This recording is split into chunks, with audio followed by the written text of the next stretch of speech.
পরবের আনন্দে মেতে উঠল দুর্গাপুর মহকুমার অন্তর্গত একেবারে প্রান্তিক একটি গ্রাম। আদিবাসী সম্প্রদায়ের মানুষেরা বংশ পরম্পরায় এই বাঁধনা পরব পালন করে আসছে।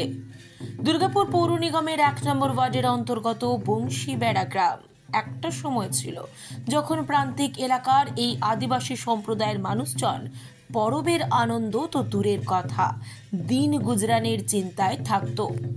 কিন্তু 7 জন বন্ধুর হাত ধরে আস্তে আস্তে বদলেছে গ্রামবাসীদের সেই অনাহারের দিন যাপন। পর্যাপ্ত পানীয় জলের ব্যবস্থা, রাস্তাঘাট, শৌচালয়, পথবাতি, এমনকি রোজগারের দিশা দেখেছে বংশীবেড়া গ্রামের মানুষজন। সেই 7 জন বন্ধুর হাত শক্ত করতে এগিয়ে এসেছেন আরো বেশ কয়েকজন বন্ধু। আসুন শুনে নি গ্রামবাসীদের সেই দিন বদলের জয়গান। প্রথমে পরিষ্কার পরিচ্ছন্নতা দিয়ে কাজ শুরু হয়, যে গ্রামের টোটাল রাস্তাঘাট, ড্রেন যেগুলো পরিষ্কার করা। তারপর এখানে যে পানীয় জলের একটা মস্ত বড় সমস্যা ছিল, সেইটা অবশ্য এরা নিজেরাও কিছুটা এগিয়েছিল। তারপর এদের সঙ্গে থেকে আমরাও ডিএমসিও কিন্তু এই কাজটা খুব দ্রুততার সঙ্গে সম্পন্ন করে একটা সাবমার্সেবল এখানে বসিয়েছে, যে যার জন্য এরা কিন্তু একদম বিশুদ্ধ জল এখন কিন্তু এরা পান করতে পারে।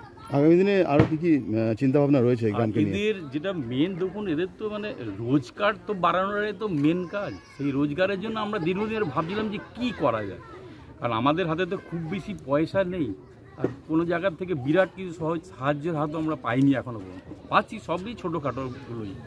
তাই আমরা চেষ্টা করলাম যে এদেরকে যদি ঢেকি ছাড়া চালের ব্যাপারটা যদি নিয়ে আসা যায়, তাহলে কিন্তু এরা চটপট একটা রোজগার পেতে পারে।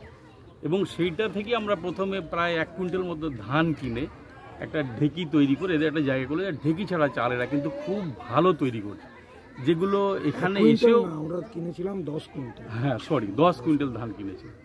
সেইগুলো এরাও বিক্রি করে, আমরাও নিয়ে গিয়ে বিক্রি করি, তাতে এদের কিন্তু একটা ভালো রোজগারের জায়গা এদের তৈরি হয়েছে। শিশুদের শিক্ষার ব্যাপারে কি চিন্তা করেছেন? শিশুদের শিক্ষার ব্যাপারে আমরা দুর্গাপুরে যারা বিশিষ্ট শিক্ষক রয়েছেন তাদের সঙ্গে অনেকের সঙ্গে কথা বলেছি। 2-1 জন শিক্ষক তো আসছেন এখানে, এদেরকে পড়াশোনা করছেন, প্লাস দাদা অনবরতই ওদের সঙ্গে পড়াশোনা নিয়ে কথা বলেন। বাঁধনা পরব আদিবাসী সমাজের মধ্যে এই পরবটি খুব আনন্দের। শীতের মকর সংক্রান্তির কয়েকদিন আগেই এই পরব শুরু হয় ধামসা মাদলের তালে। নৃত্য গীতে মেতে ওঠেন নরনারী। বাঁধনা মানে বাঁধন, বেঁধে বেঁধে থাকারও এক অর্থ। পুজো পাঠ আদিবাসী সমাজের এই দিনটিতে বঙ্গা বাবা মারাম গুরুর আরাধনাও চলে সমাজে। চারিদিক সুন্দর করে নিকানো, তুলসী মঞ্চ থেকে মাটির দেওয়ালে রঙিন আঁকিবুকি, পরিষ্কার পরিচ্ছন্ন চারিদিক, যেন ছবির মতো গ্রাম।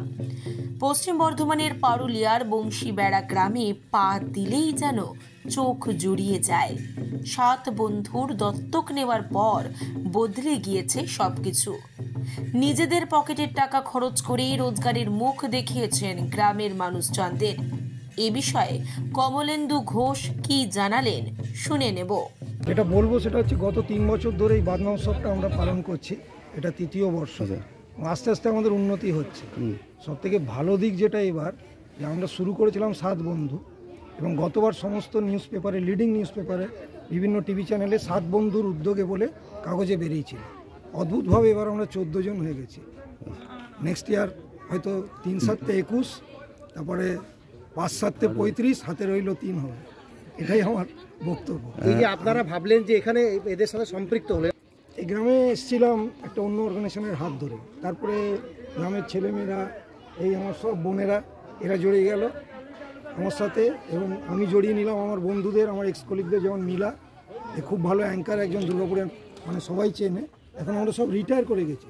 রিটায়ার করে এইটাকেই আমাদের মনে হয়েছে যে অনেক ভদ্র সমাজে বিভিন্ন জায়গায় তো মিশলাম, তাদের জন্য গত 40 বছর অনেক কিছু করলাম। মনে হলো যেন এবার এদের সাথে একটু সম্পৃক্ত হই, এবং এদের বার্তাটা কিংবা এদের জীবনটাকে একটু উন্নতি করার জন্য একটু ভালো জায়গায় যেতে পারি।